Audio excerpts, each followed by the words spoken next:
Miftahul Jannah, la ilaha illallah. Miftahul Jannah, la ilaha illallah. La ilaha illallah, Muhammadur Rasulullah. La ilaha illallah, Muhammadur Rasulullah. Miftahul Jannah, la ilaha illallah. Miftahul Jannah, la ilaha illallah. La ilaha illallah, Muhammadur Rasulullah. La ilaha illallah, Muhammadur Rasulullah. Nasabun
Assalamualaikum warahmatullahi wabarakatuh.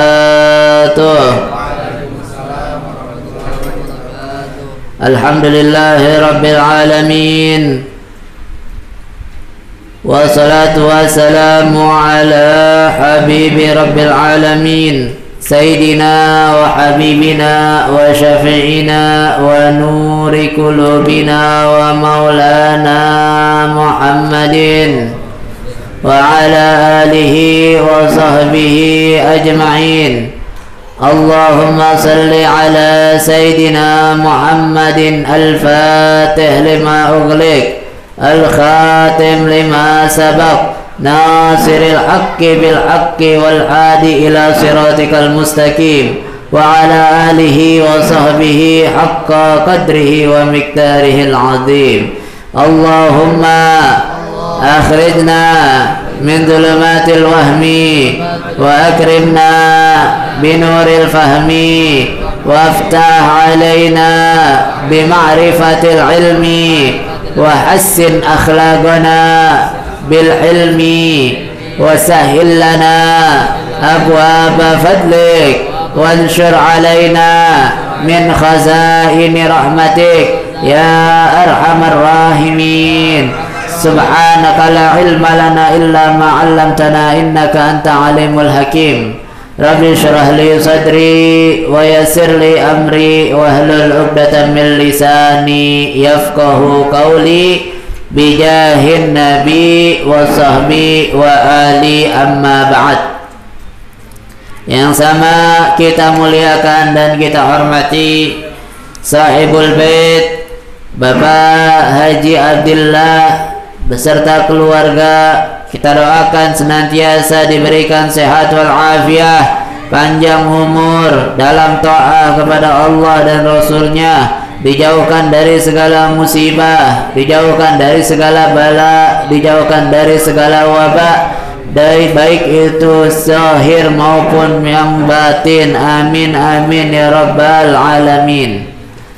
Yang sama kita muliakan dan kita hormati pula pimpinan Majelis Ta'lim Miftahul Jannah yang baru saja sampai.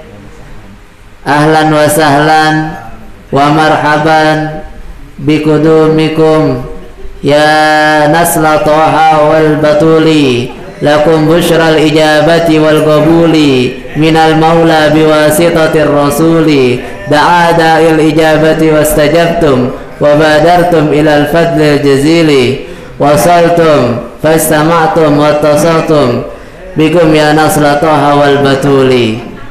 Kita doakan Ketua Majelis Ta'lim kita Miftahul Jannah ini, Bapak Kiai Haji Fikri Ardiansyah MM, MPD, MSN, MPI.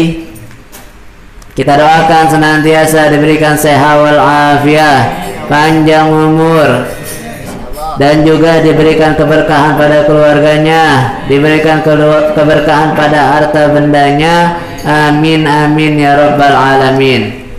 Dan juga yang sama kita hormati dan kita taati para asatidzah, guru-guru kita. Ada Ustadz Septianda Zahri yang sedang menanti BMW-nya, tinggal 2 bulan setengah lagi. Insya Allah, Allah kabulkan segala hajat-hajatnya, Allah mudahkan segala urusannya, Allah gampangkan segala keinginannya, dan Allah entengkan jodohnya, serta Allah kabulkan segala hajat-hajatnya. Amin amin ya rabbal alamin. Kemudian ada juga Ustadz Nanang Firdaus yang datangnya dari surga Firdaus, mampir ke dunia untuk menjalankan ujian-ujian dan cobaan-cobaan untuk menggapai pahala dari Allah Subhanahu wa taala. Yang iparnya baru saja sampai juga, Saudara Habibana Abdurrahman Bagol bin Bang Arab. Kita doakan semoga Ustadz kita ini, Ustadz Nanang Firdaus yang datang dari jauh, semoga diberikan sehat wal afiah, dientengkan jodohnya, digampangkan urusannya, dikabulkan segala hajat-hajatnya, diberikan sehat wal afiah, dan segera mendapatkan pendamping hidupnya sampai menghadap kepada Allah Subhanahu wa taala. Amin amin ya rabbal alamin.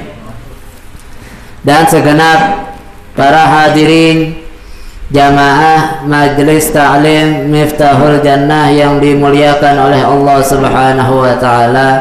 Alhamdulillah kita kumpul kembali, hadir kembali di majelis kita yang mulia, majelis kita yang kita bangga-banggakan ini, Majelis Miftahul Jannah yang kita adakan setiap malam Sabtu. Kita bersyukur alhamdulillah kita diberi nikmat oleh Allah, diringankan langkah kaki kita untuk hadir di tempat ini, diberikan keinginan dalam hati kita untuk mau hadir di majelis ini. Yang keinginan semacam itu adalah taufik dari Allah Subhanahu wa taala. Kita berharap semoga taufik hidayah dari Allah Subhanahu wa taala senantiasa tercurahkan kepada kita, tercurahkan kepada sanak famili kita dan keluarga kita. Amin amin ya rabbal alamin. Wah, double ini, tehnya double kiri kanan. Salawat beserta salam kita haturkan kepada junjungan kita Nabi besar Muhammad sallallahu alaihi wasallam yang telah menuntun kita umatnya minal zulumati ilan nur, minal akhlaqil fasidah ilal akhlaqil karimah. Ma'asyiral ikhwan, saudara-saudaraku yang dimuliakan oleh Allah Subhanahu wa taala. Alhamdulillah,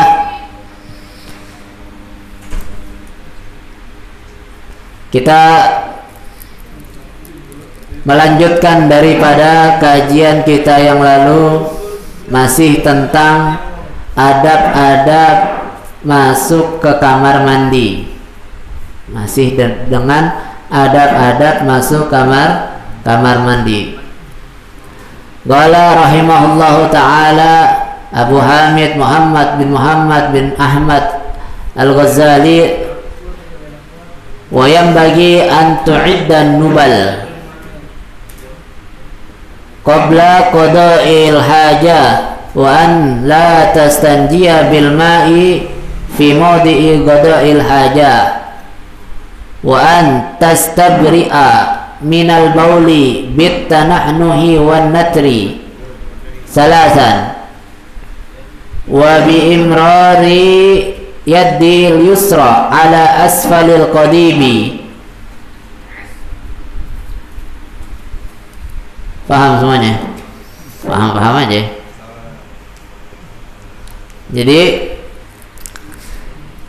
Imam Ghazali, salah satu adab-adab kita ada di kamar mandi adalah yang bagi antu'id dan nubal. Hendaknya kamu mempersiapkan batu,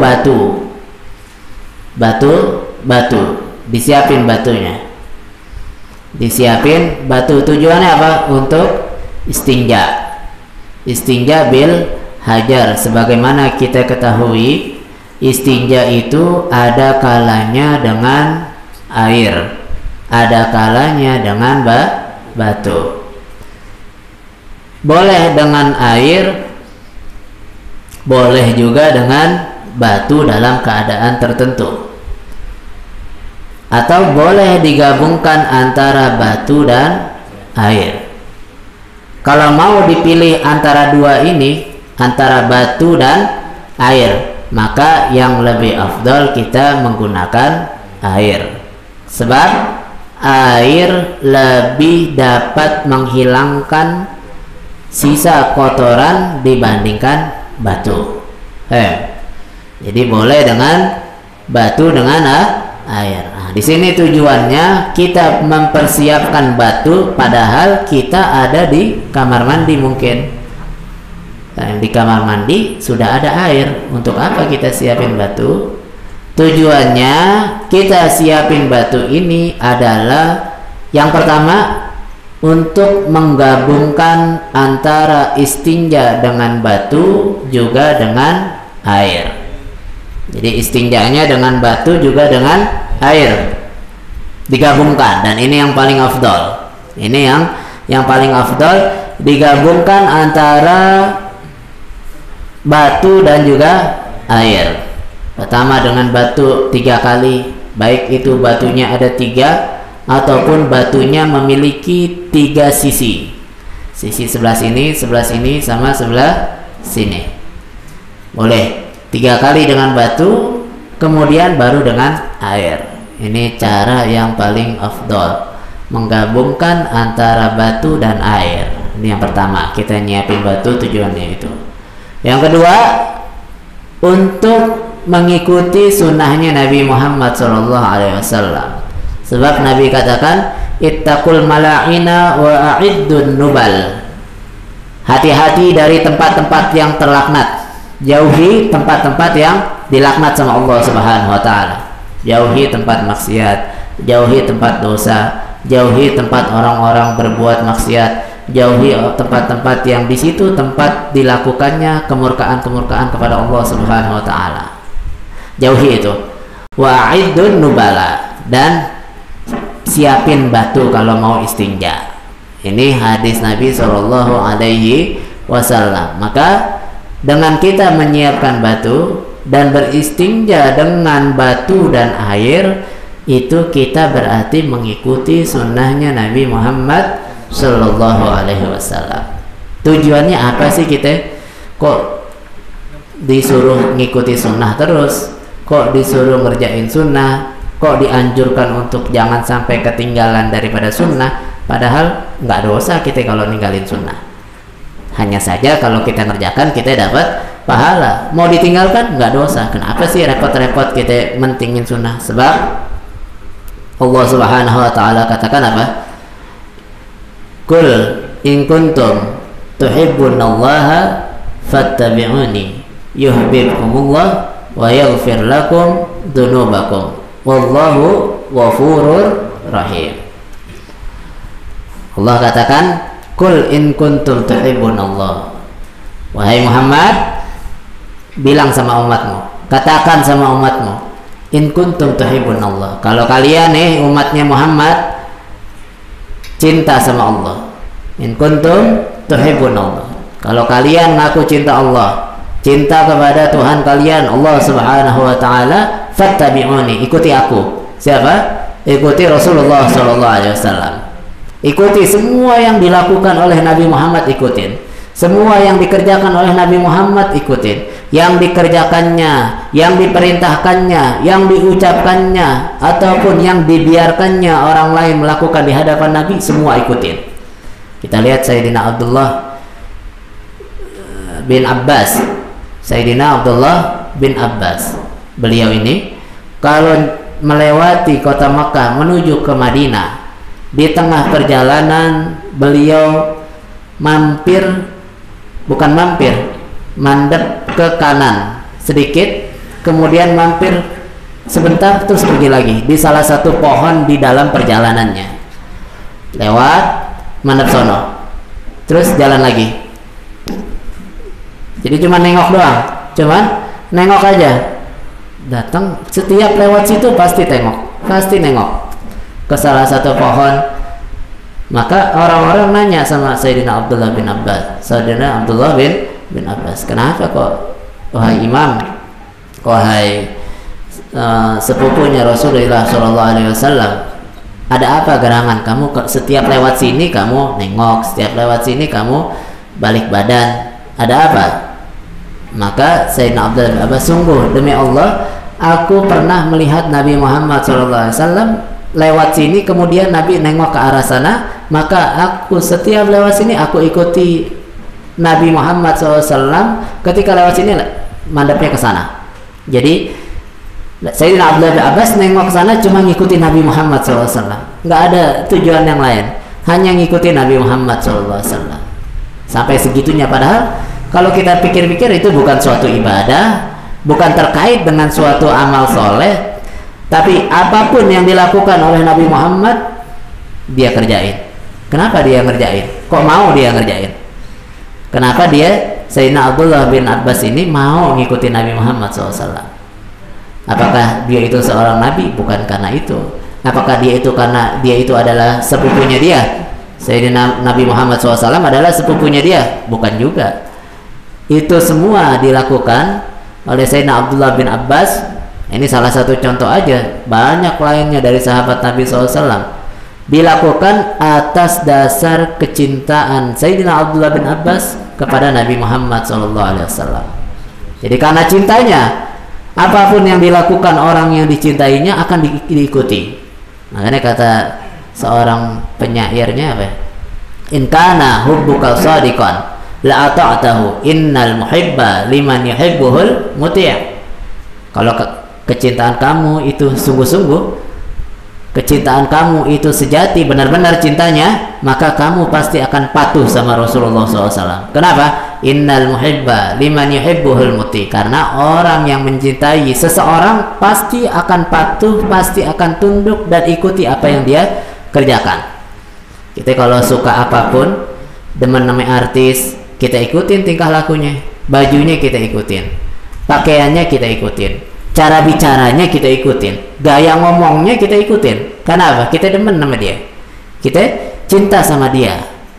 Nah, ini dia, cinta sama artis. Dan cinta sama artis nggak ada manfaatnya, nggak ada gunanya untuk akhirat kita. Bahkan di dunia juga nggak ada gunanya. Kita cinta sama dia nggak cinta sama kita. Kita demen sama dia juga belum tentu demen sama kita.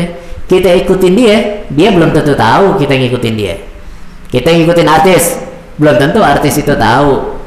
Kita ngefans sama dia, kita follow IG-nya, kita tontonin tiap malam video-videonya, vlog-vlognya, kita ikutin gaya berpakaiannya, belum tentu dia kenal kita. Tapi kalau kita ngikutin Nabi Muhammad tahu. Kita kerjain semua tingkah laku Nabi Muhammad tahu. Kita cinta sama Nabi Muhammad, rindu, kangen sama Nabi Muhammad. Nabi Muhammad sebelum kita lahir 1400 tahun yang lalu sudah mendeklarasikan dirinya bahwasanya Nabi Muhammad sangat-sangat rindu dan sayang sama kita. Kita belum kelihatan, kita belum ada, kita masih belum lahir, Nabi Muhammad udah rindu sama kita. Apa kata Nabi Muhammad? Wallahi inni la arhamuka, demi Allah. Nabi kuatkan dengan sumpahnya, padahal Nabi nggak perlu sumpah, udah pasti benar omongannya. Tapi Nabi kuatkan dengan apa? Sumpah. Wallahi, demi Allah, aku sangat menyayangimu wahai umatku, lebih dari kasih sayang orang tuamu kepadamu, bahkan lebih lebih kuat lagi kasih sayangnya daripada anak-anakmu kepada dirimu. Ini Nabi Muhammad SAW. Dan Nabi Muhammad katakan sama sahabat-sahabatnya, Ishtaqtu akhwani, aku rindu sama kekasih-kekasihku, sama saudara-saudaraku. Kita dianggap kekasihnya. Kata sahabat, awalam nahnu awalaisa nahnu ikhwanak ya Rasulullah, bukankah kami ini saudaramu, bukankah kami ini kekasihmu wahai Rasulullah? Sahabat Nabi pengen dipanggil kekasihnya, pengen dibilang saudaranya Nabi Muhammad SAW. Tapi kata Nabi SAW, la antum ashabi, bukan kalian ini sahabatku. Ikhwani ja'u min ba'di amanu bi walam yarawni. Hambaku, kekasihku, saudara-saudaraku, kalian ini bukan saudara-saudaraku, kalian sahabatku.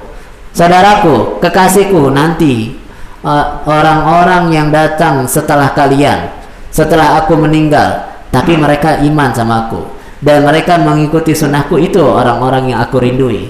Mereka itu orang-orang yang aku kasihi dan aku rindui, ingin berjumpa dengan mereka. Ini Nabi Muhammad SAW. Kasih sayangnya, sebelum kita cinta sama Nabi Muhammad udah cinta duluan sama kita. Nabi Muhammad udah sangat peduli sama kita, sudah sangat perhatian sama kita.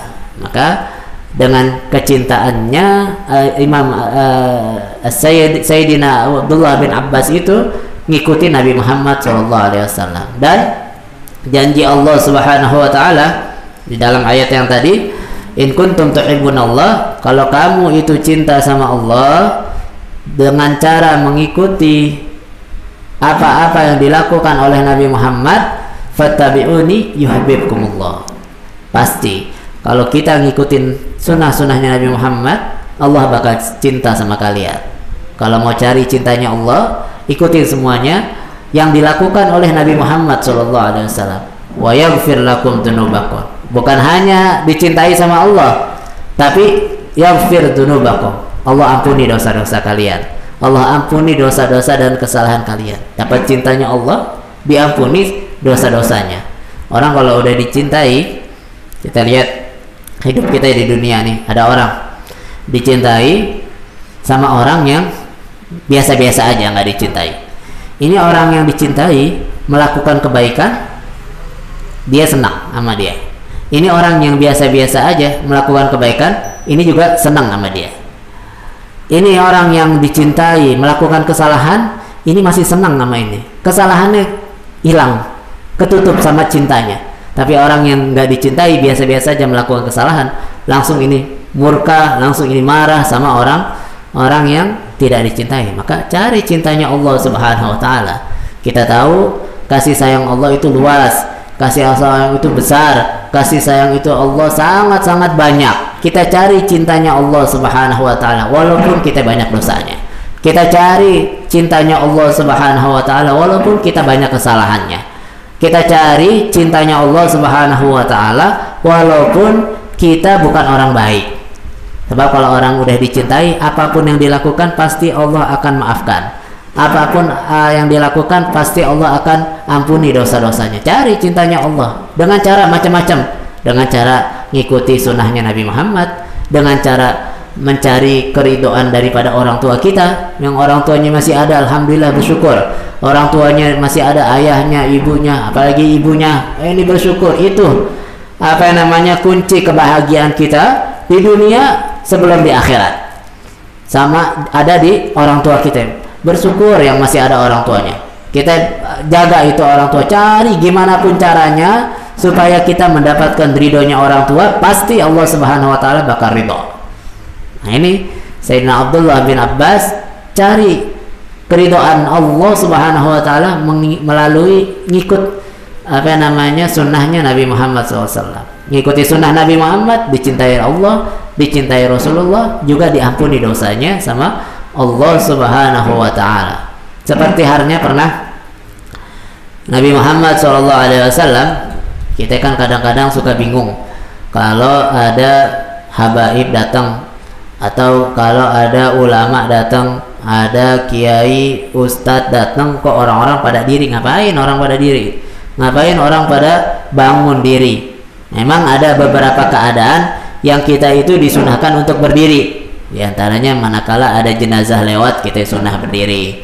Terus juga di antaranya lagi manakala ada orang yang alim, orang yang apa namanya dimuliakan, sunnah orang-orang untuk berdiri. Kenapa? Sebab Nabi SAW ketika sedang duduk-duduk, datang namanya Sa'ad bin Mu'ad. Sa'ad bin Mu'ad ini salah satu pimpinan kaum Ansar. Datang Sa'ad bin Mu'ad, maka Nabi katakan, "Qumu li sayyidikum." Berdirilah kalian wahai sahabat-sahabatku untuk menyambut Sa'ad bin Mu'ad. Jadi kenapa orang-orang berdiri? Karena ngikuti sunnahnya Nabi Muhammad SAW. Yang kecil diikuti sunnahnya Nabi Muhammad SAW. Apalagi yang besar-besar, yang remeh, yang banyak orang tinggalin, kita ambil perhatian Allah, ambil perhatian Rasulullah SAW dengan cara sunnah-sunnah yang banyak orang remehkan, kita kerjain. Sunnah-sunnah yang banyak orang tinggalkan, kita kerjakan. Dan di samping itu banyak janji-janji Nabi Muhammad SAW perihal orang yang menghidupkan sunnahnya Nabi Muhammad SAW. Di antaranya, man ahya sunnati inda fasadi ummati falahu mislu mi'ati syahidin, ajri mi'ati syahidin, atau kama qala Nabi SAW. Siapa orang yang menghidupkan sunnahku ketika sunnahku banyak ditinggalkan. Nah, ini sekarang zamannya orang ninggalin sunnahnya Nabi Muhammad SAW. Orang banyak lupa sama sunnahnya Nabi Muhammad, banyak lalai akan sunnahnya Nabi Muhammad. Maka ini saatnya kita kalau mau cari perhatian Allah, mau caper sama Nabi Muhammad, sekarang saatnya hidupin sunnah-sunnahnya Nabi Muhammad. Maka yang dia dapat apa? Falahu mislu ajri mi'ati syahidin. Maka dia itu akan mendapatkan pahala 100 kali mati syahid. Orang mati syahid 1 kali aja pahalanya begitu tinggi, apalagi sampai 100 kali mati. Dan itu nggak mungkin kita bisa mati syahid 100 kali.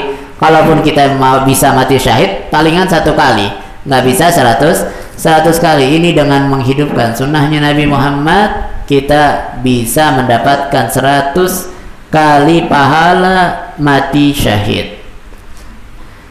Ikhwani rahimakumullah, maka dengan kita menyiapkan batu, di antara adab-adab dan sunnah-sunnah Nabi Muhammad, kita siapkan batu untuk kita istinja.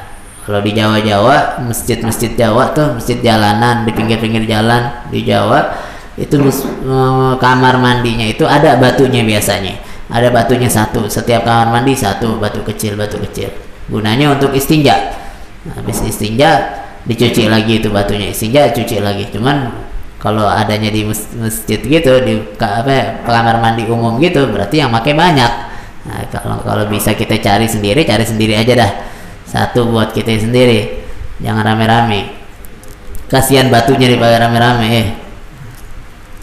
Ini dia sunnahnya. Qabla qada'il hajat. Wa an la tastanjiya bil ma'i fi mawdi'i qada'il hajat. Yang kedua, jangan kamu beristinja dengan air di atas tempat kita buang hajat. Kita buang hajat di WC, kita sebut aja di WC, kloset. Maka ketika istinja jangan di atas itu. Jangan di atas itu. Kenapa? Khawatir nanti nyipratannya kena badan, kena kaki, kena sarung sehingga menjadi najis. Cipratannya tuh nyiprat naik ke bajunya najis, terus dipakai sholatnya jadi nggak sah. Kenapa? Karena kena najis bajunya. Jadi istinjanya jangan tempat WC, geser.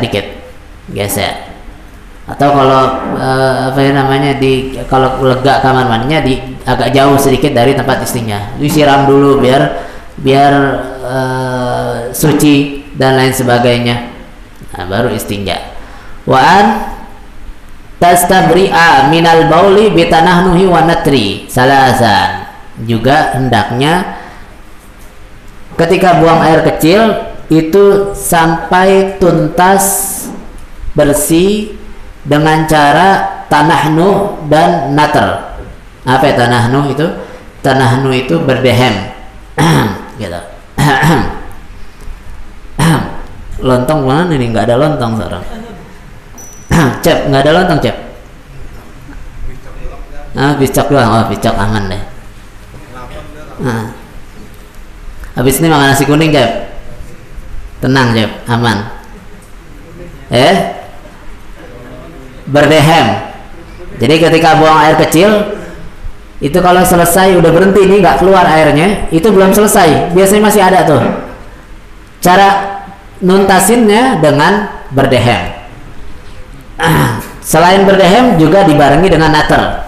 Apa yang nater itu? Nater itu adalah dengan cara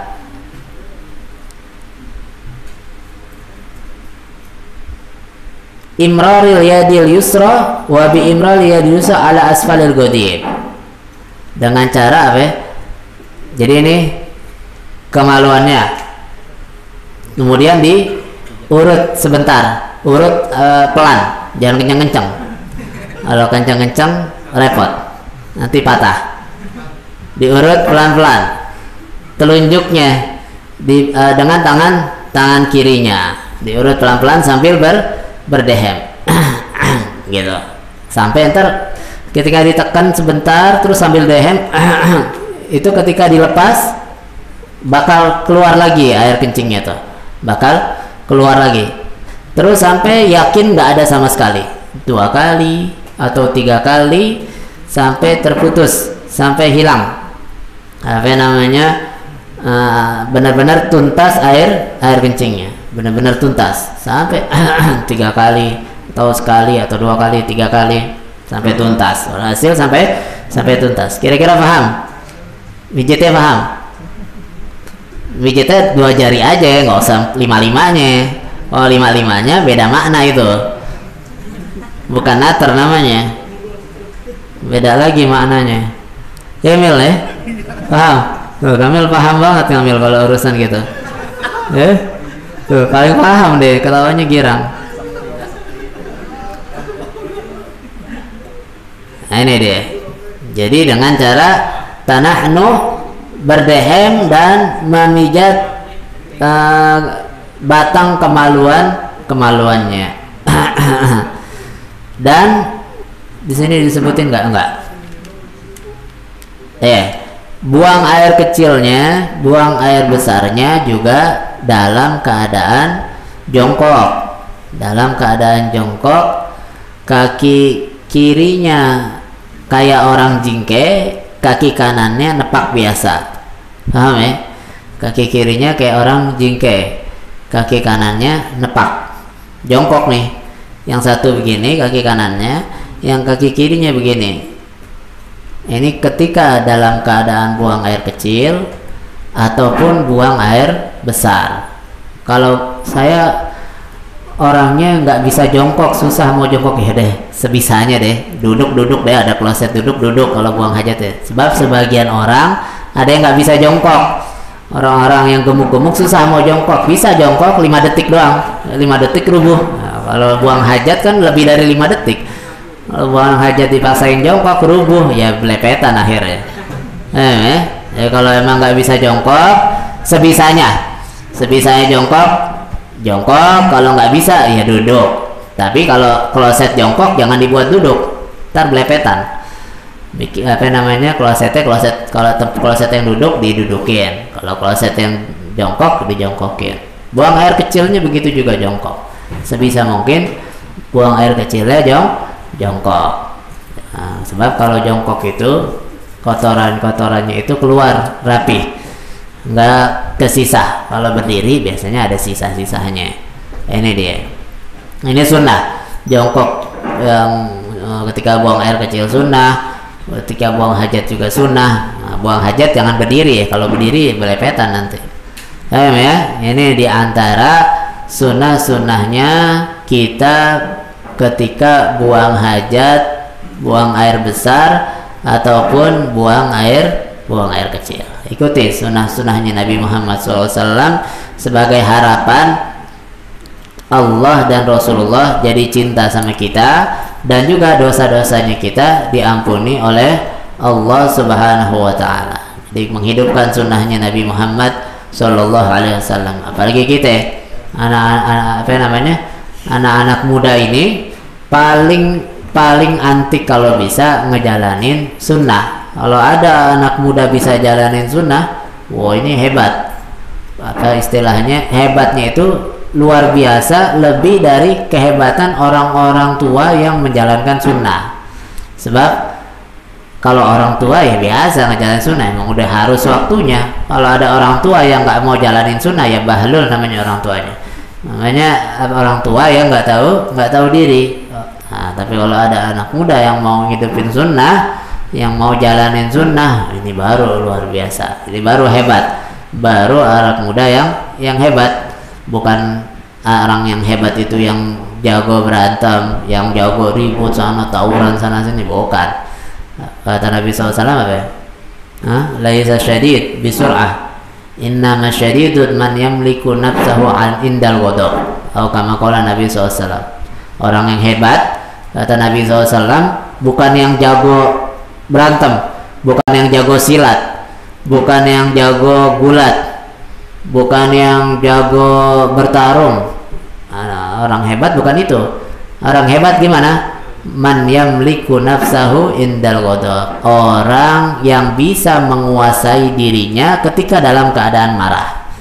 Ketika dalam keadaan marah, orang lagi marah, dia bisa kontrol dirinya. Ini orang hebat. Ini baru orang top. Ini baru orang luar biasa. Bukan orang yang jago berantem hebat, enggak. Jago berantem siapa juga bisa. Berantem siapa juga bisa. Silat siapapun bisa. Gulat siapapun bisa. Marah-marah ngamuk siapa aja juga bisa. Tapi yang bisa nahan dirinya ketika sedang marah, dia bisa nahan itu.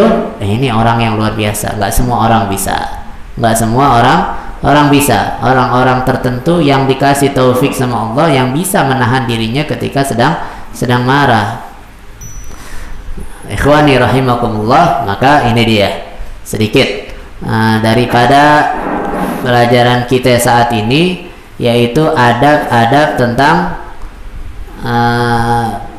masuk kamar mandi dan melakukan istinja, juga adab-adab buang hajat, buang air besar, dan juga buang air kecil. Semoga yang sedikit ini Allah barengi dengan cahaya-cahaya keilmuan, yang sedikit ini Allah barengi dengan taufik dan hidayahnya, sehingga yang sedikit kita amalkan mendatangkan ilmu-ilmu yang lainnya, mendatangkan ilmu-ilmu yang banyak dari Rasulullah SAW, sehingga dengan yang sedikit yang kita amalkan Allah jadikan yang sedikit itu yang kita amalkan pemicu kecintaan kita kepada baginda Nabi Muhammad SAW, pemicu kecintaan Nabi Muhammad SAW kepada kita, dan semoga Allah Subhanahu wa Ta'ala tidak mengeluarkan kita dari majlis ini kecuali Allah Subhanahu wa Ta'ala ampuni dosa-dosa kita, Allah tutup aib-aib kita, Allah kabulkan segala hajat-hajat kita, Allah mudahkan segala urusan kita, Allah gampangkan segala keinginan kita, Allah kabulkan segala doa-doa kita, Allah beri keberkahan kepada kita, Allah beri keberkahan pada kedua orang tua kita, Allah beri keberkahan kepada keluarga kita, Allah beri keberkahan pada harta kita, Allah beri keberkahan kepada ilmu-ilmu kita, dan semoga Allah Subhanahu wa Ta'ala menjauhkan kita, keluarga kita, sanak famili kita, tetangga kita, Allah jauhkan dari mara bahaya, dari segala musibah dan bala, dari segala wabak, penyakit yang zahir maupun yang batin, yang ringan maupun yang berat. Allah jauhkan, Allah lindungi kita dari itu semua, dan semoga dengan berkahnya kumpul kita di sini baca gosaid, qasidah pujian kepada Nabi Muhammad SAW, kita baca ratibul haddad, ratibul attas, dan azkar yang lainnya. Semoga dengan itu semuanya Allah angkat virus corona dari kampung kita, Allah angkat virus corona dari negeri kita, Allah angkat virus corona dari negeri kaum muslimin umumnya, dan semoga Allah Subhanahu wa Ta'ala menjauhkan kita, keluarga kita dari sihir yang zahir maupun yang batin, dan juga semoga Allah Subhanahu wa Ta'ala menyehatkan dan mengangkat penyakit-penyakit kita, penyakit-penyakit keluarga kita, penyakit-penyakit sanak famili kita, ataupun penyakit-penyakit kaum muslimin, baik itu penyakit yang zahir maupun yang batin, baik itu penyakit medis maupun non medis. Semoga Allah angkat penyakitnya, Allah berikan kesembuhan dengan kesembuhan yang sempurna, dan semoga Allah Subhanahu wa Ta'ala kalaupun ingin mencabut nyawa kita, mengambil nyawa kita, Allah cabut nyawa kita dalam keadaan husnul khatimah, dalam keadaan husnul khatimah, dalam keadaan husnul khatimah. Wa ila hadratin Nabi Sayyidina Muhammadin sallallahu alaihi wasallam. Al-Fatihah. A'udzu billahi minasyaitonir rajim. Bismillahirrahmanirrahim. Alhamdulillahirabbil alamin arrahmanir rahim maliki yaumiddin. Iyyaka na'budu wa iyyaka nasta'in. Ihdinas siratal mustaqim, siratal ladzina an'amta 'alaihim ghairil maghdubi 'alaihim waladdallin. Amin.